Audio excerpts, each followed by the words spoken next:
Hello and welcome to the Hellraiser blog. Today's Hellraiser blog, if you like it, in fact even if you don't like it and you want to watch more, subscribe. We love subscribes, growing the Hellraiser boxing family. I've just watched boxer that I manage, Darryll Williams. In my eyes, I've got to say, and I know I'm not neutral, I'll hold my hands up to that, say what you like. In my eyes, he just got completely robbed there. I thought it was an absolutely appalling decision. I know I'm not neutral, and I know that I look through, from a certain angle. For it to have not been clearly him, I can't understand. Victor Loughran gave it by a mile the other way. I mean, how he's come to... I need to watch the fight a couple more times, and I need to see it from different angles, and I want to get some punch stats on it, because I want to work out exactly what's happened there. How is it possible to look at it from a different point of view? I've got to say, I can't, at the moment, on what I saw, I was in the front row ringside. I had a very good view for the whole fight, and even if I am biased, I saw that very clearly all one way. I don't understand how that he's not ended up as a British champion there, and it sickens me. I mean, I should be sitting here celebrating the fact that I've got a British champion, and worse than that, Darryll Williams, the fighter, he should be out there celebrating having won the British title. It's an absolute travesty. It's completely unfair. I can't see any argument. I mean, look, we need to get some punch stats. At the moment, I'm saying everything in the emotion of the moment. So I think what I've got to do is sit down tomorrow when I've sort of calmed down, watch it on video from start to finish, analyse and get the actual punch stats. Right, how many punches landed? How many power punches landed? What was the volume punch of the volume of punches put out by each guy in each round? Because once I've got that, then I've got some black and white hard facts that I can go on, and I want to look at the actual scorecards, how they scored it as the fight went along, because sometimes when you do that, you do form, or you can think, oh well, if people were looking for volume of punches, not that they could think that there, because Parker wasn't throwing any punches, there was no volume of punches, which is normally when you get a close decision that seems to go a different way to what you expect. That's can be one of the factors, is that one guy was throwing more punches even if he wasn't landing them, but from a certain angle the judges thought he was landing.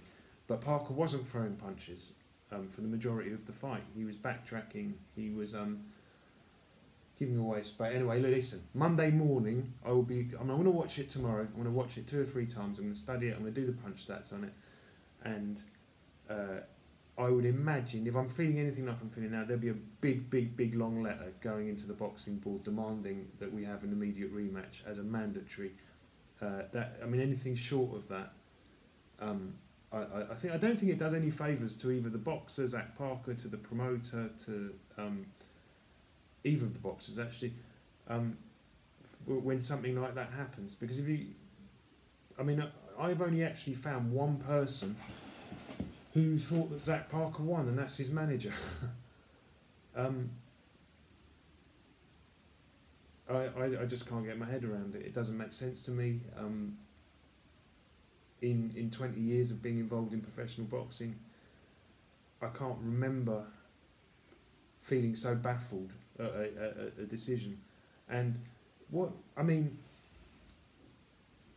before the end of the fight, in the 11th round, I probably asked about 2 or 3 people, Mervyn Turner, the matchmaker, Simon Block, the Commonwealth Boxing Council chairman, and they had it a landslide. They had Darryll winning it absolutely, at a canter, by a mile. Everyone in the audience, and I've never heard so much booing, everyone in the audience seemed to have Darryll winning it. And yet, of the 3 people that actually matter what they think, 2 of them have, in their wisdom, gone the other way. Like I say, as I'm feeling, if I feel tomorrow how I feel today after I've watched it in a cold, sort of calm, level-headed way, there will be a massive letter going in Monday morning, because that's not right. And like I say, it doesn't. I mean, people, I think neutrals that watch that will not want to watch boxing again. They'll just think this is a joke. Like I say, a bit emotional at the moment, so let me calm down, and tomorrow we'll see. But I can't fathom. Look, guys, if you have got opinions on it, please leave them on under the blog beneath.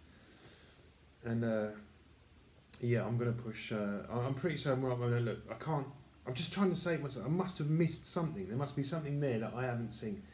But I'm gonna watch it tomorrow. My gut feeling is I'm going to feel exactly the same as I do now, because I was in the front row. It was right in front of me. It wasn't a close run thing. It was black and white for me who won, and you know, the decision went the complete opposite to what I saw. So I'm going to watch it tomorrow. Monday morning, big letter going into the board. We want a rematch. I'm appalled. That's how I feel. I feel sick. I feel disgusted with it. I feel appalled that that's happened to Darryll. You know, he worked very hard. For me, he won the fight. I think if Zack Parker did, and I'm certain that he did hurt his arm or his shoulder, because his output from his left hand was down to nothing for a long period in the fight. So it'll probably make a much better fight second time around. But like I say, disappointing. Disappointing isn't the word. I mean, devastating. Well, absolutely. I mean, Darryll is absolutely heartbroken. I can tell you, he's absolutely broken by that. And he should be out. Right now, he should be, you know, celebrating. He should be with his mates and his girlfriend, and this should be like the best day of his life. He performed well enough to get that win, and for me, that's what he deserves right now to be happening. I'm horrified. I'm just horrified at the whole thing, and I need to watch it tomorrow when I've got like a clear head, because of what I've seen so far.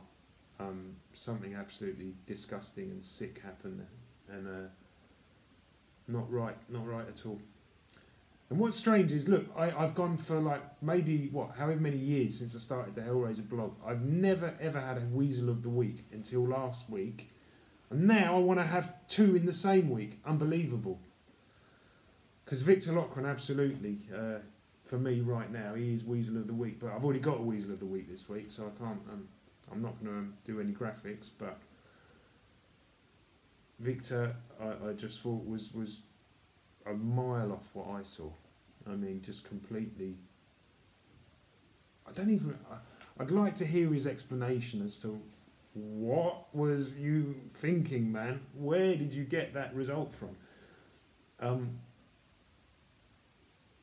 I'm sure somewhere he'll have an explanation, but I don't want to listen to it, because I just know it won't tally with my own or what I saw. What I saw was fairly one-sided. Lots of rounds being won by Darryll Williams, a couple by Zack Parker.